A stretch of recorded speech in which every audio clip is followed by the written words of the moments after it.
everybody. Welcome to another edition of SacTown Movie Buffs. Once again, I'm Kierre, and this is Jason. And today we are back doing another review of two films. Two films we're going to be reviewing are, of course, both streaming films, Soul and Wonder Woman 1984. So those are the two films that we'll be watching today. Soul is, of course, on Disney Plus, and then I was able to get Wonder Woman 1984 on HBO Max. So those are the two avenues where I was able to find those. Well, I say we just kind of get right into it, man. I'm going to have you start it off if you don't mind, Jason. We'll start off with Soul. So if you don't mind, tell us. Oops. Give me 1 second here. There we go. Tell us a little bit about that film.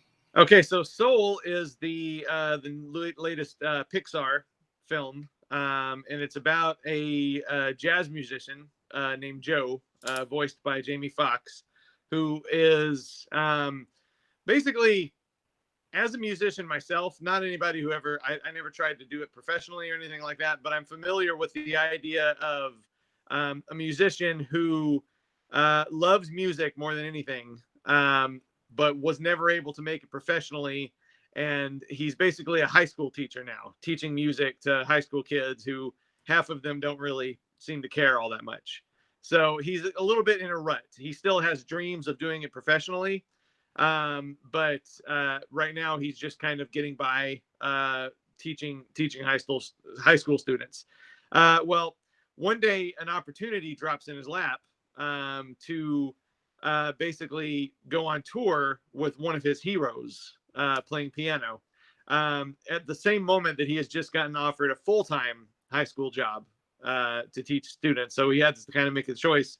Does he go out on a limb to do what he always dreamed of doing but is less a sure thing, or does he just keep teaching high school students full-time?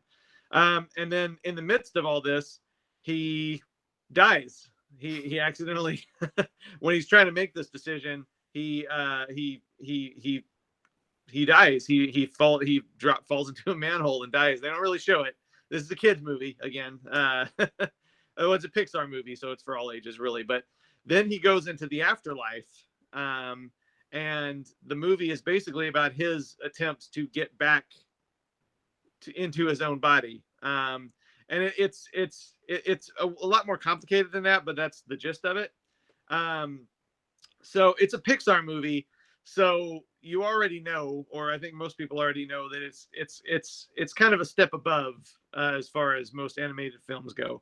And I really love this movie a lot. I thought it was excellent. I thought, for one thing, I'm a huge music fan. I'm a huge jazz music fan. So I loved all the music in this movie. And I also really liked it was one of the most original, I think I've ever seen, depictions of the afterlife in a film. I've never seen it done quite like this. It's funny. It's got a lot of heart. Definitely made me a little misty-eyed in a couple spots. I won't deny that. But yeah, I thought it was really great. The music is really great. Both the jazz score by John Batiste and the kind of electronic score that's in the afterlife segments. That's actually by Trent Reznor and Atticus Ross. Yeah. So yeah, it's funny. It seems like, when I was watching it, I was thinking, like, Pixar, they've always kind of operated on, well, most of the time, they've operated on a pretty high level intellectually, as far as, quote unquote kids movies go. Movies like Up and Wall-E and even the Toy Story movies there's a lot more going on, on an intellectual level than you would find in a lot of quote unquote kids movies. But this one, it seemed like maybe even a little bit more than usual. Like, I was watching this and I was thinking, like, I don't know if a kid's even going to understand this. You know what I mean? So that made me worry a little bit, because it seems like even with movies like Up and Wall-E and Inside Out that have pretty fairly complex concepts, they do it in a way that a kid's going to get the fundamental basics of what's going on. Here, I wasn't so sure. I thought a kid might be lost in some places here. But then again, I said that, and a lot of parents have told me that their 6-year-old, 5-year-old, etc., loved it. So maybe I'm wrong there. I'm not sure.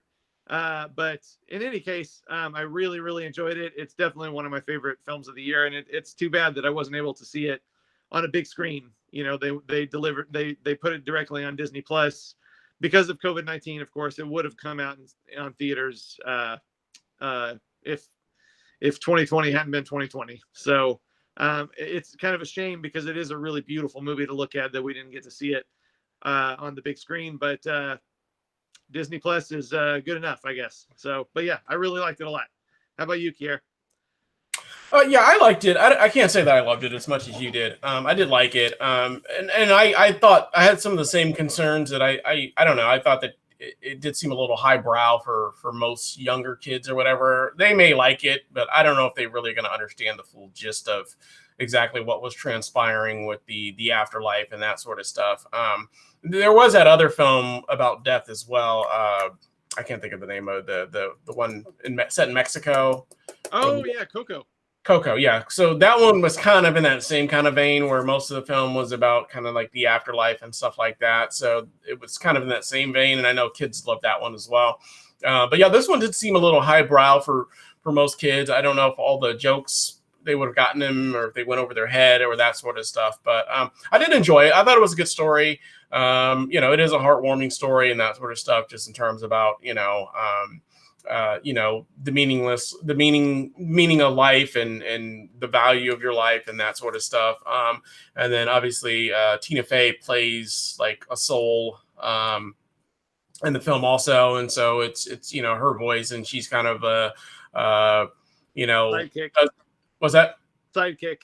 Yeah, kind of a sidekick or whatever, and so there's that whole element with them. I enjoyed it. I don't know. I can't say that I loved it. I didn't. I guess I just didn't see it as anything spectacular. I thought it was good. It was decent. Definitely one that I could rewatch it, but it wasn't one that I was head over heels over or anything like that. So I thought it was just good.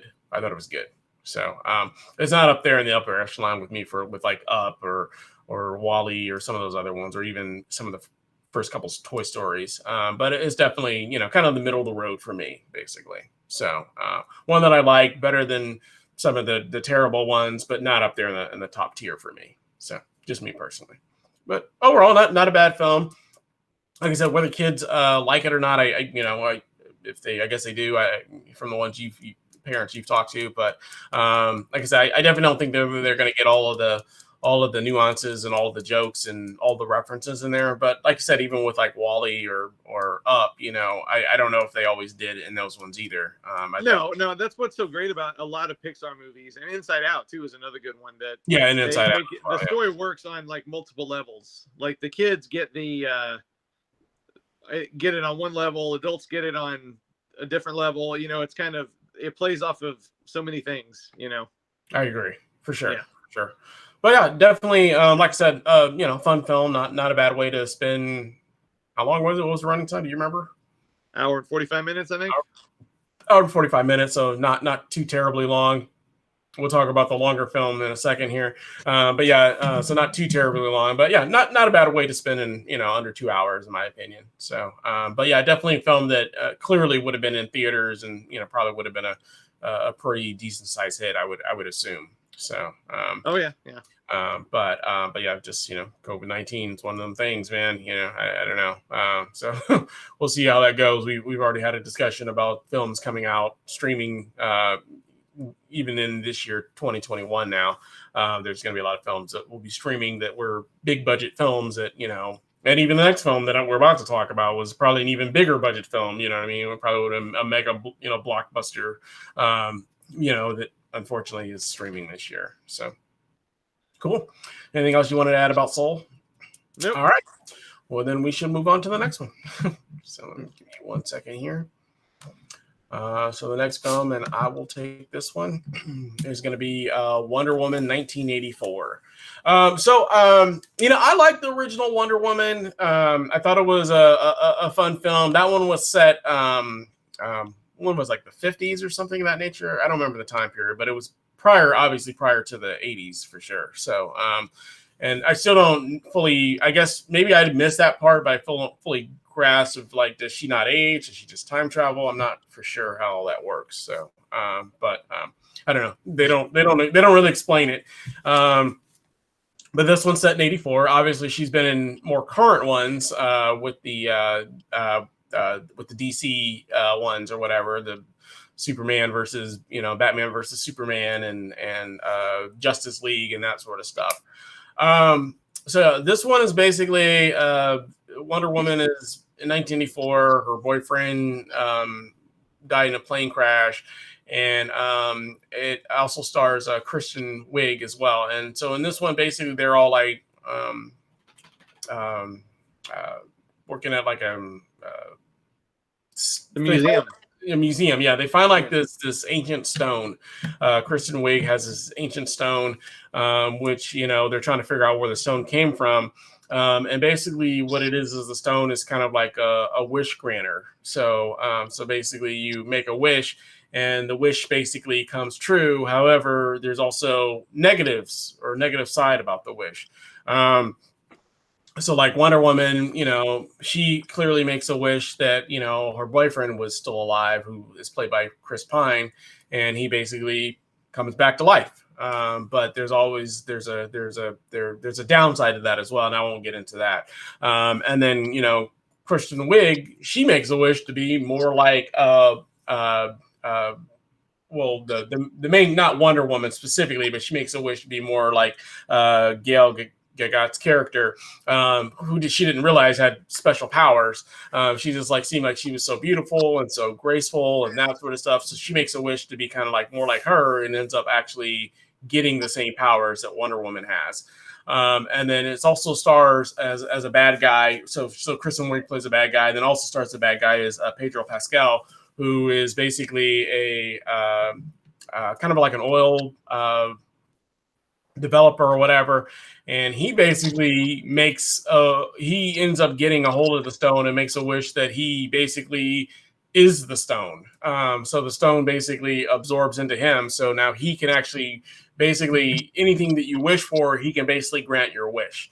But obviously, like I said, there's a catch. They might make a wish, and then he then takes over their business or whatever case may be, or takes over their empire and that sort of stuff. And that's basically the gist of the film in a nutshell. It's okay. There's nothing special about this film, in my opinion. I know it's hit or miss. There's a lot of people I know that absolutely just love this film, and they went crazy over it. I know a lot of people. I don't know any of them. Yeah, there are a lot of people that definitely I've heard said that it was amazing. I didn't care for it as much. So, you look online, you can find tons of people that love this film, but I personally didn't care for it that much. I thought it was okay. It's really long. It's like 151 minutes long. Not really for sure why it's set in 1984, or why they specifically have to call it out Wonder Woman 1984. There's a few little nuances, a couple scenes here about the 80s, but really it could have been set any time period. It could have been set in current time, to be honest with you. It didn't necessarily need to be set in 84, but it was.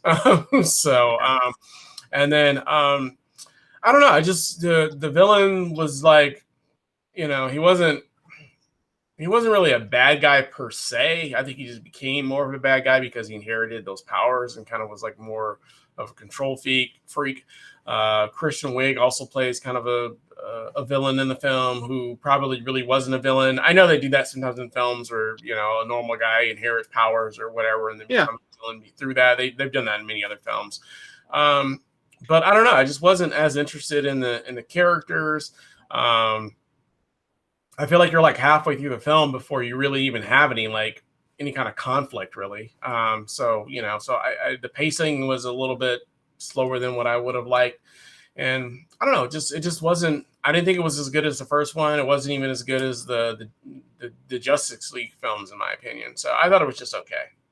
What was your take, Jason?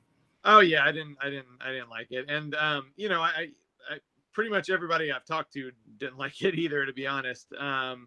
So yeah, it's I don't so many things. I mean, first of all, my first thought was that as much as I am ambivalent about things going straight to HBO Max, yeah, I'm not crazy about that idea. But at the same time, I was really glad that I didn't pay $18 to watch this, is what I was thinking. Yeah. You know what I mean? Because it was Yeah, it just was not good. The story was confused. I can't get into spoilers to talk about some of them, but the story was definitely confused. Um, the Like you said, there was no real reason for it to be set in 1984. I was expecting it to have some fun kind of 80s stuff in it. It didn't really, except that, it was the same. It looked and felt like every other generic superhero movie, to be honest, which, Yeah, I except mean, that every once in a you got while outside someone of would like have shoulder pads on or something. right, yeah, outside of when Chris Pine's character first comes back and he's like because he's set because he dies, I don't know, Yeah. in the 50s or 40s or whenever it was that he died. He's a little freaked out about like this, it being the 80s and that sort of stuff. So there is that setting where the clothing and that sort of stuff. So there's a few like laughs in the beginning. But outside of that, like the second half of the film, it could have been set anytime. You know what I mean? It doesn't have an 80s feel after that, really. There's not, you know what I mean? There, other than maybe some of the vehicles, but other than that, there was really no reason for it to really necessarily be set in the 80s. I feel like, there have been other films that are set kind of more uh, in the past where they had that actual feel. Um, Yeah, they could have done so many other things. I mean, Captain Marvel, I felt like that one felt like it was in the 90s. You know what I mean? They did a little bit more with it, with the phone booths and the blockbusters and that sort of stuff. And so that one felt a little bit, whether you liked the movie or not, it just felt a little bit more 90s feel to it. This one didn't even feel like the 80s to me, without them saying anything. I didn't even notice that it was the 80s personally. So yeah, no, they could have done so many more fun things with that. I mean, there weren't even any good, like, I was expecting some good soundtrack cuts at least, you know what I mean? Like, but no, nothing. It was just, they have a scene in a building that's next to a record store, but you don't get to see the record store or anything like that. So, right. I mean, if you're going to set the movie in the 80s and you're obviously capitalizing off of 80s nostalgia that's really big right now, and I don't mind that. I love 80s nostalgia. But then do nothing with it and just make it feel like every other generic superhero movie. Yeah, it was really long. The storyline was confused. I love the idea of Kristen Wiig as a villain. And like I was on board for like the first 45 minutes, I guess, or so. I liked her character, and I do like that kind of thing that they always do, which is like they make a villain. It's a villain, but you can't blame them either, really. You know what I mean? Like they're helpless at a certain point. And Right. it's kind of like Catwoman, like Michelle Pfeiffer and Catwoman. You really sympathize with her at first, so she's a complicated villain. And even Pedro Pascal, even though they try to turn him into kind of a pseudo Trump toward the end, it seemed like in a weird way. That I didn't think that worked at all, really. Yeah, and it was just 2.5 hours long, and I was like tuned out for like the last hour. I just wasn't really paying attention, to be honest, because it just lost me. But yeah, not a fan of that one. Nope. Glad I didn't pay $18 for it. Yeah, for sure. I guess that's the kind of the hindsight, the good and the bad of the streaming right now is that you can say, well, glad I didn't pay this for that, but Yeah, on the other side, I would have gladly seen Soul on a big screen. So it's kind of like these are both like two sides of the same coin, I guess. yeah, no, I agree. Well, yeah, I mean, like I said, so that's that for those two films. Anything else you wanted to add about Wonder Woman? No, I mean it goes without saying that I'm not a big superhero. I mean, we've talked about I'm not big into superheroes. I don't read comic books, but I mean that doesn't mean I hate them all either. I mean, I have seen that there are several superhero movies, both Marvel and DC, that I have liked quite a bit because they were good, but this was not one of the good ones in my opinion. For sure. Yeah, same. I might like Marvel or superhero movies maybe a little bit more than you do, but I'm not like a huge, superhero guy to begin with. So, and I know you've kind of preferred more the DC ones because they tend to be a little bit more dark and edgier, but I don't even necessarily like most of the DC ones overall more than the Marvel ones personally. So for me, it already has a little bit of work to do with those DC films. There's just something about these DC films that I like them, but I never have loved too many of them outside of the Christopher Nolan or the Batmans, and then the previous Batmans like Michael Keaton. Yeah. I mean, honestly, I've probably liked more of the Marvel ones, pound for There's pound. been I more just, of them I though too. feel, I feel more of a kinship with the DC ones, and I feel they get picked on more. You know what I mean? Like everybody loved Wonder Woman, the first Wonder Woman, and I liked it. I wasn't crazy about the first Wonder Woman, to be honest. But people seem to really pile on like those Zack Snyder movies that I actually, well, I didn't care that much for Man of Steel, but I really liked Batman versus Superman, and it seemed like everybody just wanted to kill Batman versus Superman and Suicide Squad. I like Suicide Squad. So I kind of like it's DC movies have kind of an outsider status a little bit, you know what I mean? I think one of the reasons why I was kind of mixed on the first Wonder Woman, because it felt like they were trying to be Marvel, to be honest. You know what I mean? It felt like they were trying to be Marvel instead of doing a different kind of thing. Right. Yeah, I pound for pound, I probably liked more Marvel movies, but I always, in all things, I gravitate toward the left of the mainstream, and Marvel is very mainstream. You know what I mean? So I guess I just feel more defensive of DC, even though I've probably liked more Marvel movies, to be honest. But I love Batman versus Superman. I really like Suicide Squad. I guess that might be it though for DC. Well, I mean, I see the Christopher Nolan movies, the Batman movies, in a totally different. Yeah, they're not. I don't really associate it with that whole Justice League thing, because they never really introduced any other characters within that realm. It was pretty much him on his own versus villains for the most part. So right, yeah. So I guess that does make a little bit of a difference.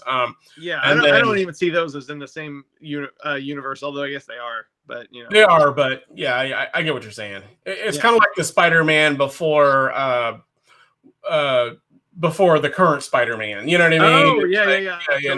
Tobey Maguire Spider-Man. I don't quite associate that with the Marvel. It is technically a Marvel movie, but when you think of the Marvel Spider-Man, you kind of think of the more current ones. You know what I mean? You definitely don't think of that Andrew whatever one, that other one. So I actually like that first one that he did. Not the second one with Jamie Foxx was terrible, but I thought the first one was pretty good. Yeah. Yeah, I don't know, man. No, I get what you're saying though. I'm kind of in that same boat where I'm not really 100% on either one. I probably do like more of the Marvel films. And I don't know, I've never loved any of these current DC films, Even Harley Quinn, I liked it, but I didn't love it. Oh, yeah, I liked Birds of Prey a lot. Yeah, that's right. I forgot about that.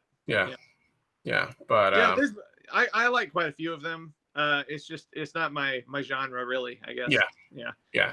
And all these films, and then going back to the Marvel, or the DC, they're all so long. It's just like, this film didn't need to be 151 minutes long either. You know what I mean? No, and the worst part is 151 minutes long, and you don't even really have any conflicts with the villains until over halfway through the film. You know what I mean? So I'm like, the other time is just laugh relief, and you know what I mean? I was just like, why is this so long?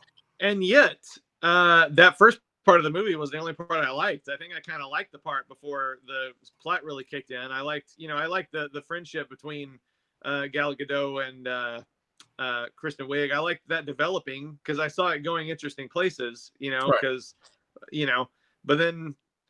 And then why did she turn into a cat? I don't want to. I don't know if that's a spoiler. Yeah. But it's in the one of the previews I saw, so it's not that much of a spoiler. Okay. Yeah, I was like, why is she a cat now? I mean, I guess that's the character, I suppose, but they didn't explain like why does she look like she came out of that Cats movie? Yeah, and it was like, it was just a really bad looking cat too. It didn't even look like, I don't know. It was it was a mess, dude. It was a mess. Yeah. Cool. Well, let's get into those reviews. So we'll start with Soul, overall grade, and Pace, you would give that one. I give that 4.5 out of 5. That's A-. So that's happy. Thumbs up. Cool. You know me, I'm always lower. I went actually a lot lower on. I went with a 3 out of 5 on that one for me. I liked it. There was just nothing that blew me away about it. So I thought it was good. I thought it was a decent film. I just didn't love it. I just didn't get the same vibe that you got for whatever reason. But I did like it, so I gave it a 3 out of 5. So I am going to give it a smile. with no teeth. So, but like I said, overall, not a bad film, and definitely, not one I would rag on or anything. But it just didn't. There wasn't anything that moved me like I guess it did for you. So, cool. And then Wonder Woman, overall grade and face you would give that one. I charitably gave that a 2 out of 5, which is a C-. So that's like a, because that's what I look like for the last hour and a half, probably, like that. So yeah, Understood. Yeah, Understood. Oddly enough, I'm actually going to give it the same grade. I'm actually going to give it a 2 out of 5 as well. But I'm going to give it just a straight face. So that's it. So I can't say that I was necessarily bored per se. I just wasn't that interested either, I guess. So and it did go on kind of long, and I was like, all right, we're already pushing into the 2 hours, well into the 2 hours. What's going on? So yeah, so definitely not a film that I love personally, but and probably not one I'll see again. So definitely not. Cool. Well, anything else you want to add about those two films? Nope. Well, great. Well, as always, if you like the channel, or actually, let us know your thoughts actually on these two films. Let us know down in the comments. What your thoughts are on Soul and Wonder Woman 1984. Do you agree? Do you disagree? Let us know in the comments your thoughts, your takes. And then, as always, if you like the channel, we ask that you like, subscribe, and make sure you hit that bell notification so you don't miss any of our updates. And we will be back again with another show for you guys again real soon. We thank you for watching and hope you have a great day.